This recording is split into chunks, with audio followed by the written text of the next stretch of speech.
access to affordable and sustainable energy for all is one of the goals the United Nations aim to achieve by 2030. For industrialized countries, this means they need to reduce their energy consumption. But how can we successfully achieve a fair energy transition that avoids disadvantages to anyone? And what does gender have to do with that? In this context, two issues are particularly important. First, decision-makers in the energy sector are predominantly male, as the proportion of women in this field is no more than 22%, in the upper echelons as little as 10%. Yet we know from research that women are more likely to consider the environment and social issues instead of focusing on technological aspects or economic gain only. A higher participation of women in the energy sector might therefore constitute an asset in achieving environmental targets. Incidentally, no data on other genders has been collected so far to reveal their participation or interests. Secondly, gender also plays a role in policies in the energy sector. How?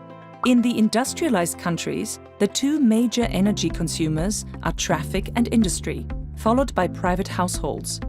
However, there are few policies regarding energy efficiency measures for industry and traffic. Is it possible the main energy consumers are under-regulated because these are strongly male-dominated fields?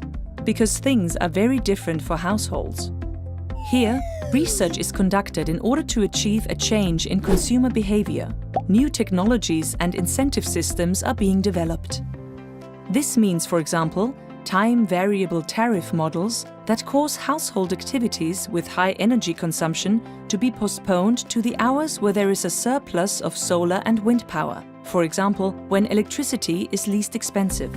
This causes inequalities.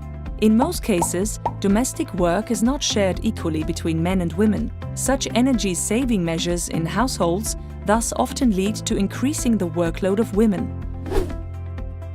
Another policy is to provide tax incentives for buying new, energy-saving technologies. Here, another key factor in households besides gender is income. Wealthy people are better able to afford new technologies than poor households. While rich households have the highest energy consumption, poorer households, on the other hand, are often energy poor.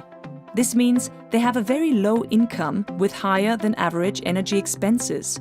This is hardly surprising, considering that poorer people very often also live in poorly insulated buildings. Even today, around 50 million households in the EU cannot afford an adequate energy supply. Energy poverty disproportionately affects single mothers and pensioners. In conclusion, this means that existing policies to reduce energy consumption are exacerbating existing inequalities instead of countering them. This is where important research questions arise. In a research project, who defines the priorities given to the environment, to society, and to risk considerations? Which segments of the population benefit from a policy, and which do not? How does a proposed policy affect the different genders in the first place? Are other attributes relevant, for instance age, occupation, wealth, family, and geographical location?